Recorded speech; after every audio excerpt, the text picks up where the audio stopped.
All right, on this episode of Bowks Talking Bouts, very excited to be welcoming on an individual who is set to compete at 173, which transpires on November 16th.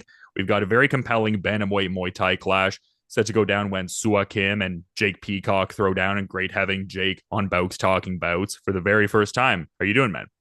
Hey, I'm doing great. Thanks for having me on the show, and I'm looking forward to November 16th. Yeah, no, it's great to see you, getting back out there and getting, I guess, more of a, consistent rate of activity. And this would seem like a very exciting, compelling fight and everything. So I would think that you're in a really good place and everything right now. I'm over the moon. I don't think anyone wants to fight as much as me. I from my last fight, a week after the fight, every morning I grab my phone and look for a contract, hoping that I have one. So I was doing that for many months, every single morning, and finally got one. So I'm thrilled to be on such a stacked card and an absolute phenomenal opponent as well. Yeah, and it makes sense too, because it seems like you endeared yourself to the one fan base pretty instantaneously, like even from the point of your debut in 2024 and everything, just the effort you put out on that one Friday Fights 58 card in 2024. And yeah, that exemplary win in Qatar and February and stuff like that. So it seems like you've really established yourself and endeared yourself to the one fan base and everything. Yeah, I think I've got a good fan base right now, and some of the best fans are the Thai fans, and now I'll be fighting a Thai, so I have to do them proud because Muay Thai is their sport, and I'm coming in here as a foreigner, so it wouldn't be honoring if I didn't put on the best performance I've had to date. So that's what I'm aiming for. Yeah, and I guess to that point of like fighting on something that is something that has such like that, I guess, global reach in a broader sense. Like, do you look at what you do through that kind of lens, like in as far as like representing England and Canada and things of that persuasion? Because it seems like you really, fly those flags in a certain sense, I suppose. Yeah, absolutely. I'll always be British to the day I die. I'm living in Canada and have done now for over half my life. So I represent Canada as well. And you know what? The Canadian Muay Thai scene's still growing, and there haven't been too many people on the global stage. So I'm out to be the best Canadian fighter that's ever stepped foot on the global stage. Yeah, it's really exciting to see what you're doing. I feel like certain figures like yourself and Kieran Kettle do a lot for like that grassroots growth of Muay Thai in Canada. So yeah, shout out to that individual and yourself in that context. Yeah, no, Kieran's done great stuff for Canadian Muay Thai, and there have been other people as well, but it needs to continue to grow, and hopefully with promotions like Muay Thai World Cup and those people driving it and getting it popular, it will start to grow, and we'll see some great athletes come forth. Yeah, and I mean, being the son of a former Chelsea midfielder and so much discourse around that being such a, global sport, like does that kind of create like a similar image in your head of Muay Thai and that global expansion of the sport kind of context, like I guess the international tendrils of the sport? Yeah, I mean, football is the biggest sport. I think it's the most popular sport as far as viewership goes. For Muay Thai to get there, it's got a long way ahead, but. One Championship's doing a fantastic job in how they represent the sport. The entertainment of One Championship is just, I mean, look at this card coming up in Japan. Every card's a banger, but this Japan card's like, I don't think there's ever been a card like it. So the cards that they put together, the athletes that they have on the roster, there is no better place for action for sure. Yeah, and it's just so great because I feel like you are so inspiring in many aspects of what you're doing and stuff like that. So just yeah, I love to I guess just see the development over time and everything like that. Like it seems like the way you talk about one championship, it was something that was like a crystallized goal on your radar for I guess a decent while even before embarking on your debut. So I would think it would be quite satisfying to now be fighting for them and all. Oh yeah, there's nowhere else for me to fight in Muay Thai. It's the pinnacle of the sport. It doesn't get bigger. The production to the competition, the organization as a whole is run really smooth, and I've had nothing but great interactions. So it's been fantastic, and I'm thrilled to be, at the height of my career right now, and I'm going to go on a tear. Yeah, and you mentioned how stacked the card is, and I mean, obviously, a lot to talk about with your fight for sure. But I feel like I'd be remiss if I didn't get your thoughts on that Superbon versus Noiri fight. That's in the main event, featherweight kickboxing world championship unification outing, definitely a big contest to say the least. Yeah, both the quality, obviously. I think Superbon might take this with his IQ. Noiri will be in his hometown, in front of his hometown fans, but so that will play into effect. But I think Superbon has what it takes to beat him. Do you think it goes the distance? Do you maybe foresee there being a victory inside the distance, or is it just like a general, like I probably see this guy emerging victorious and it's not so outcome specific, I suppose?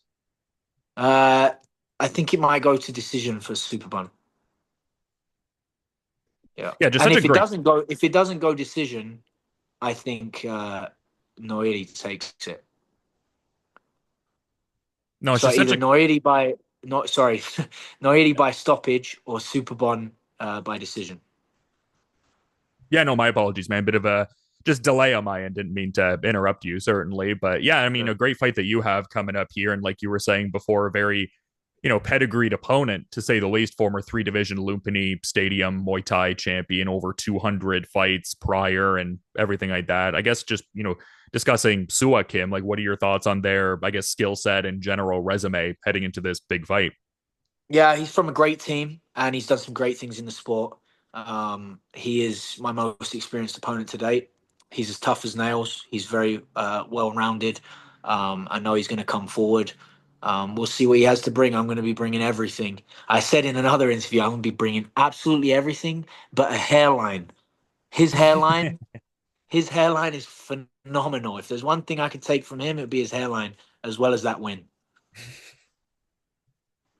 That's a good line. Yeah, I guess I don't really look at things through that kind of lens, Well, I look at suppose. But you. Yeah. Oh my goodness. Yeah. You're not struggling at all. yeah. Yeah, doing all right in that regard. Knock on wood, everything like that. But no, I mean, it's great to finally get to talk to you, man. Like, I feel like I've known about your career for years now. Like, I've interviewed a lot of people on that Western Canada kind of circuit. Like, I mentioned Kieran Kettle earlier. I spoke to him. I've interviewed Jesse Arnett multiple times. Like, I feel like you're really someone that just has that universal respect among just all the combat athletes and promoters and etc. Just people in the space from Western Canada that put a lot into it and everything like that. Like, do you really feel that specific kind of localized support? Like, we're talking about Canada and the UK in like a very generalized kind of way, but do you really feel like that specific Western Canada camaraderie and support at all? I have a lot of support globally and a lot of support from Western Canada and Canada as a whole. I feel like I am leading the way for Canadian Muay Thai, and I really hope to do it justice and show them what we're about. And it's just cool to see because it seems like it really emboldens you. Like, it seems like something that really galvanizes you as opposed to it being like a broader, like pressure oriented thing that negatively would inform the performance. Like, it seems like it really adds a certain something to what you're doing. Like, obviously, you're Yeah, individually, yeah. yeah, I fight for my fans for sure. Obviously, I fight for myself, my legacy, my family, for the skills that God's given me to give Him glory. But when I get in there, and even when I'm training and things get tough, like I think about the people that support me, the people that send me messages and follow me and all that. And I fight hard for these people. So it's a big thing having a strong fan base, and I'm appreciative for everyone. And it seems like there's a certain synchronicity to even this particular fight because I was seeing in a bio piece on you, it was talking about how after you competed in a world tournament in Tokyo, Japan, you transitioned into Muay Thai and kickboxing after that prior Kyokushin karate experience and everything like that. So is there a certain synchronicity here in a sense with this being in Tokyo now, this next fight? Yeah, I mean, last time I was there, I was 18 years old, I believe, and so to go back, I mean, I love Japan. I love the Japanese way of things. I love the culture, and I spent my whole childhood in karate, all the way up till I was 18 years old. So um, it will be it will be very special heading back there for the biggest fight of my career to date. Yeah, I mean, it just speaks volumes like how deep this event is. Like, I feel like your fight could really headline like any event, but just how top heavy the card is, like the amount of MMA championship fights up there, and Stamp Fairtex getting back to it and everything like that. Like, this seems like a massive opportunity for you to be able to showcase your skills. Like your prior one forays were obviously big showcases in their own regard, but this seems like a particularly stacked, almost like tent pole event. Like that's real. Like let's really load this one additionally, as it were. Oh yeah, for sure. They just added Rodtang and Nong-O as well, which is crazy. So Yeah, I actually just saw that earlier today going through X and everything like that. Do you have any particular thoughts on how that one plays out? It seems like a massive matchup to say the least. it's a great fight. I'm just gonna say Rodtang. Yeah, no, fair enough. Keeping it succinct and everything like that. I feel like the fans win in that one, as cliche as that might sound. Just such a great Oh, fight. absolutely, absolutely, yeah, for sure, for sure. Yeah, and just like I was kind of saying before, I feel like you do so much to, I guess, like really not just put on for your country and everything like that, but just inspiring people with, you know, your situation and everything like that. Just like having the, singular arm and everything like that. Like I feel like the, I guess, ring craft you have and just your ability to like navigate everything and whatnot has been tremendously inspiring to so many, I would imagine. Like, do you get a certain influx of people reaching out to you talking about that piece, just how much you've inspired them and everything like that? Yeah, I get a lot of messages from people from with physical disabilities to just regular people going through hardships in life. You know, life's hard. There's lots of ups and downs. There's lots of challenges and obstacles. So I get a lot of people reach out, struggling with this, that, and the other, and uh, asking for advice, motivation, or saying that they came across me and uh, got them through a hard time or whatever. So it's definitely a burden to carry and a big responsibility. So I think God's put me in this position for a reason, and I hope that I'm doing well and honoring that. And how do you, I guess, go about managing all of that? Like I was talking before about how I guess my perception is that this, I guess, like surrounding pressure of the competition and I guess, waving a couple flags on a global stage, like it seems like it positively informs your performance. But I guess you talk about like the pressure piece there. Like, how do you, I guess, manage that side of things in terms of like, I guess, keeping like a good sense of composure and groundedness as you continue to grow your combat sports career? Yeah, I mean, I think God made me to perform. I think He made me an entertainer. I think I was built for it. I thrive off of pressure and thrive off the big bright lights and the big stage. So, to me, there are nerves 100%. I think if you didn't have nerves, you'd have a couple screws loose. Maybe I have a screw loose too somewhere, but I think that's important too. You got to have something. So I was born for it, so I'm fully equipped and ready for the task ahead. Yeah, no, definitely, seems to be the case, man. I mean, you've done such great things in your, combat sports endeavors so far and everything like that. And I feel like a win here would, definitely greatly behoove what you're looking to do, the sport and everything like that. And you seem like a guy to me that would like, take on just whatever the next big challenge is and whatnot. But is there like a certain, I guess, crop of talent within the bantamweight Muay Thai ranks right now that might be particularly catching your attention? Like, obviously, not overlooking your opponent here, but in terms of entertaining you get your ideal outcome, like, is there a certain, I guess, like crop of opponents that could represent logical next steps for you or people you'd like to test your skills against, something of that persuasion?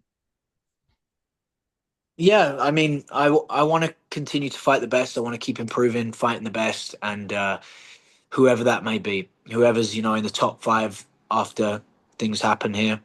After this fight, I want a top five opponent, and keep climbing my way to the belt. Yeah, for sure. And it just seems like, yeah, there's that, gamesmanship for sure. So definitely love to see that and everything. I guess like speaking to your preparations leading into this one, like, are you still getting in that regular work at Dunamis and everything like that? I've kind of understood you to have worked there pretty frequently historically. Like, is that where you're at present? I own Dunamis. That's my gym, and that's where I do all my training. I have a great team here, great training partners, great regular members. So this is where I do all my training. Yeah, for sure. And so many great talents out there in Western Canada, as I was kind of talking about earlier and everything like that. I guess in terms of like how you, I guess, curate your preparations, is it more focused on just refining your own skill set and kind of further sharpening those tools to be more, I guess like free flowing in the fight, or is there some level of I guess getting your sparring partners to maybe emulate characteristics of specific opponents? Like I guess how do you go about doing all that? Yeah, like I'm very intentional with my training and my development. I keep it very real with myself where I'm lacking, where I need to improve, where I'm good, what I did well in my last fight, what I need to do better. So I'm constantly evolving and constantly improving. My team helps me with that. So, maybe if we have a certain style of opponent, I might ask a sparring partner to kind of emulate that a little bit, or I'll pick certain people that do a good job of utilizing that style. But as a whole, I let the guys do their thing, give me their very best, and we deal with it. And then in my own training by myself and on the pads and the bag and all of that, I'm very specific with what I do and how I develop.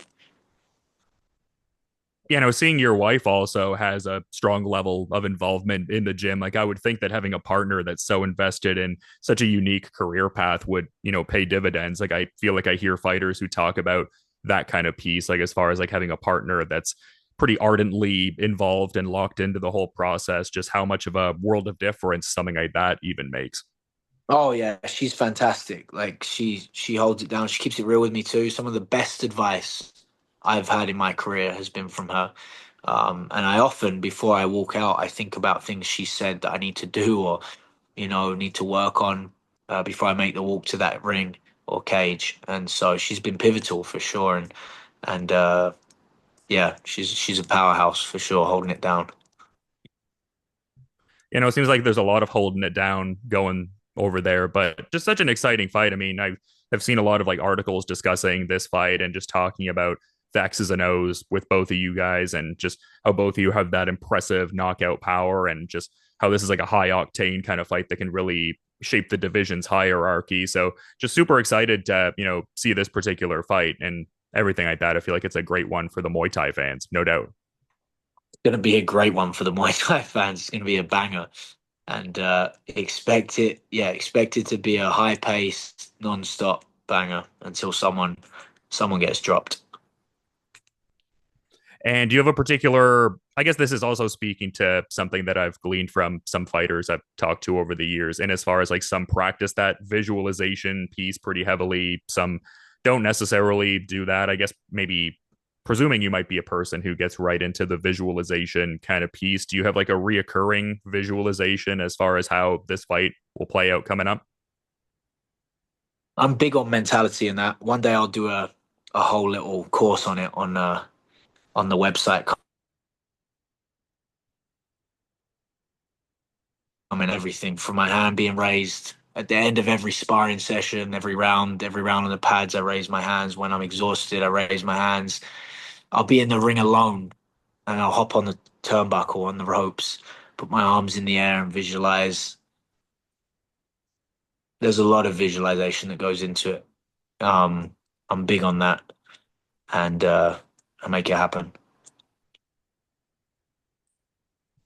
Yeah, I know for sure. I guess like I mean that kind of adds a certain extra dimension to the whole thing in a way. I guess I was thinking of it in that specific context, even of like the specific fight ending, but you're even doing it as far as like, okay, I'll get on the ropes. I'll, imagine myself in this scenario, like a real, I guess, step by step, almost like not recreation per se, but in terms of like preparing yourself for just the step by step kind of moments in the ring, like even entering and just etc. Yeah, absolutely. Yeah, I go through all that in my head for sure. Is that something that you have always individually done? Like, is this cerebral approach maybe informed by some people that you've trained with over the years as well and everything like that? And yeah. No, I just kind of really, I just started doing it. Just something that I did and something that works well for me. And yeah, I think it's important to visualize things like that. So I've always done it. Yeah. Yeah, I know. And it's clearly paid dividends for you and everything like that. Like, I feel like that's one of the, I guess, particularly noticeable parts of your game. Like, you seem like you have a very strong fight IQ and strong composure and everything like that, which seems to, pay dividends. I mean, demonstrable and the great things that you're doing for sure. But I feel like that's a pretty pronounced attribute you have. Yeah, I try to really work on that and develop that side of things and the whole mentality of the fight game. To me, fighting's 80% mental. That seems high, but it's 80% mental. Especially when you get up there, you reach the top 15, top 10 in the world. Everyone has the same skills. Everyone can punch, kick, knee, elbow, and clinch up. So at that point, it's a difference of mentality. Who wants it the most? Who's willing to go to deep waters? There's a lot of little fine tricks in there along the way as well. Yeah, no, it's incredible stuff, man. It's been great getting to finally.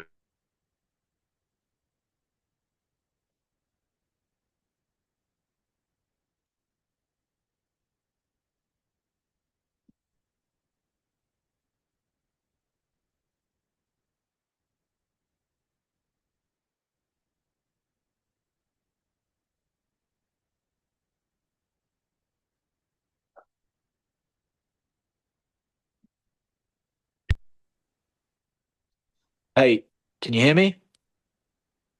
Yeah, sorry, there was a bit of a hindrance on my end. I'm not sure what just happened there, but I was just gonna, give you the floor in case you had a final parting thought you wanted to add as we're kind of wrapping up here ahead of this big fight. I really do appreciate you making the time, Jake. Yeah, no, thank you for having me on. And I just want to give a massive thanks to all my fans around the world, all the support I get, all my sponsors.